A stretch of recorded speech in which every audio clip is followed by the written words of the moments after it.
আম দিয়ে যদি এত সুন্দর জিনিস বানাতে চান তাহলে ভিডিওটা দেখে নিন। হ্যালো এভরিওয়ান, আসসালামু আলাইকুম। আপনারা সবাই কেমন আছেন? আশা করছি আল্লাহর রহমতে সবাই ভালো আছেন। আলহামদুলিল্লাহ আমি ভালো আছি। তো চলুন রেসিপিটা শুরু করছি। তার জন্য আমার তো আম লাগবেই, আর আমি আমটাকে কেটে নিয়েছি। কীভাবে কাটছি সেটাই দেখতে পাচ্ছেন। আর ভালোভাবে ধুয়ে নিয়ে আমি এখন সেদ্ধতে বসিয়ে নিয়েছি।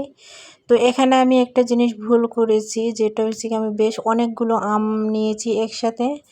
তো এই জিনিসটা তৈরি করার জন্য একসাথে অনেকগুলো আম নিলে কিন্তু একটু সমস্যা হয়। নিচের দিকে যে আমগুলো থাকে বা কড়াইয়ের তলাতে আমগুলো থাকে ওইগুলো কিন্তু আগে সেদ্ধ হয়ে যায়। তার জন্য কিন্তু আপনারা পানিটাকে আগে সেদ্ধ করে নিয়ে 2-3 মিনিট জাল করে নেবেন, বেশি কিন্তু সেদ্ধ করতে যাবেন না।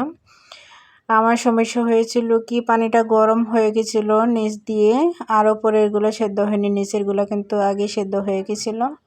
তো এই যে দেখেন আমি এখানে 5 মিনিট সেদ্ধ করে নিয়েছি, আর আমার কিন্তু অনেকটা গলে গেছিলো।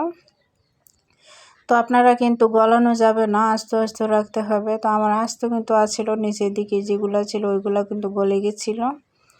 তো আমি এখানে আমগুলো 2 ভাগ করে নিয়েছি, যেহেতু আমি এখানে ফুড কালার ব্যবহার করব। ফুড কালার ব্যবহার করতে চাইছি, 2টা দিয়ে 2টা কালার করব। তো আপনারা চাইলে কিন্তু ফুড কালার ছাড়াই করতে পারেন। তো এখানে আমি দেখেন বেশ কিছু আমি চিনি ব্যবহার করছি। তো চিনির পরিমাণটা আপনারা কিভাবে অনুমান করবেন, ধরেন 1 কেজি আম নিয়েছি, তার জন্য আমি হাফ কেজি চিনি ব্যবহার করব। আর তাছাড়া আপনারা টেনশনের কোনো কারণে এই চিনি কিন্তু আমরা পরবর্তীতে ব্যবহার করতে পারবো, কিন্তু যে কোনো কিছুতেই আচার তৈরি করার ক্ষেত্রে। তো এই যে দেখেন আমি একটা কিন্তু রেডি করে নিয়েছি, এবং আমি গ্রিন কালার দিয়ে দিচ্ছি বাকিটুকুতে, দিয়ে আমি এটাও নাড়াচাড়া করে নেব। করে এটাও কিন্তু রেডি করে রাখবো। আর এটা আমি সারা রাতের জন্য কিন্তু রেখে দেব। আপনারা চাইলে কিন্তু ফ্রিজে রাখতে পারেন, এতে কিন্তু ভালোভাবে চিনিটা অবজার্ভ করবে, চিনিটা ভেতরে ঢুকবে ভালোভাবে, খুব সুন্দর হয়ে থাকবে। আর এই যে দেখেন আমার সবগুলো কিন্তু আমি রেডি করে নিয়েছি, আর দেখতে পাচ্ছেন কিন্তু মাশাআল্লাহ অনেকটা সুন্দর লাগছে কিন্তু ফুড কালার দেওয়ার পর। আপনারা চাইলে এটা স্কিপও করতে পারেন, সমস্যা নেই। ন্যাচারালি কিন্তু কালারগুলো কিন্তু খুবই সুন্দর হয়। তো আমার ইচ্ছা ছিল তাই আমি দিয়েছি। তো এই যে দেখেন আমি 2টা রেডি হয়ে গেছে, এখন আমি ফ্রিজে রেখে দেব। এই যে দেখেন, তো আমি ফ্রিজ থেকে নামিয়ে নিয়েছি পরের দিন সকালবেলা।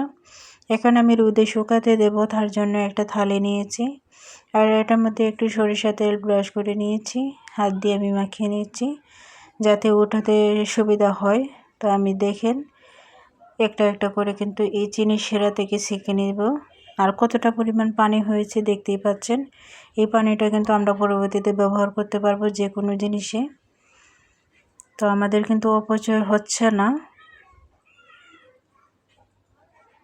তো এই যে দেখেন আমি সবগুলো কিন্তু উঠিয়ে নিয়েছি, অরেঞ্জ কালারটা দিয়েছি, এখন মাঝখানে আমি গ্রিন কালারটা দিয়ে দেব। তো ধীরে ধীরে এভাবেই আপনারা উঠে উঠে একটা একটা করে দিতে হবে। তো দেখেন আমার সবগুলো থালির মধ্যে নিয়েছি। তো কড়া রোদে কিন্তু আপনারা দিতে পারেন। তো আপনাদের রোদ যদি ভালো হয়, দেখা গেছে 3 দিন 4 দিনও লাগতে পারে। তো আমার কাছে 2 দিন সময় লেগেছিল। এই যে দেখেন 2 দিন পর আমি 2 দিন ভালোভাবে শুকিয়ে নিয়েছিলাম খুবই কড়া রোদে। আর মাশাআল্লাহ দেখেন কতটা সুন্দর হয়েছে। আর এখানে আপনারা আরও সৌন্দর্যের জন্য সুগার পাউডার দিতে পারেন। আমি এখানে সুগার পাউডার ব্যবহার করি নাই, আমার অলরেডি এমনিতেই প্রচুর পরিমাণে মিষ্টি হয়ে গেছিলো। তো আপনারা সাজানোর জন্য কিন্তু চিনি গুঁড়ো করে এখানে ব্যবহার করতে পারেন, আর লং টাইম রাখার জন্য কিন্তু চিনি পাউডারটা দেওয়া যায়। তো মাশাআল্লাহ দেখেন কতটা সুন্দর হয়েছে। তো আপনারা চাইলেও কিন্তু এভাবে বানাতে পারেন। আমার চ্যানেলে নতুন বন্ধু হয়ে থাকলে সাবস্ক্রাইব করে পাশে থাকবেন। আর এই পর্যন্ত যারা ভিডিওটা দেখছেন, লাইক দিতে ভুলে গেছেন, প্লিজ একটা লাইক দিয়ে ভিডিওটা কন্টিনিউ করবেন। আর ভিডিওটা কেমন হয়েছে প্লিজ অবশ্যই জানাবেন। সবার থেকে বিদায় নিচ্ছি। আল্লাহ হাফেজ, আসসালামু আলাইকুম।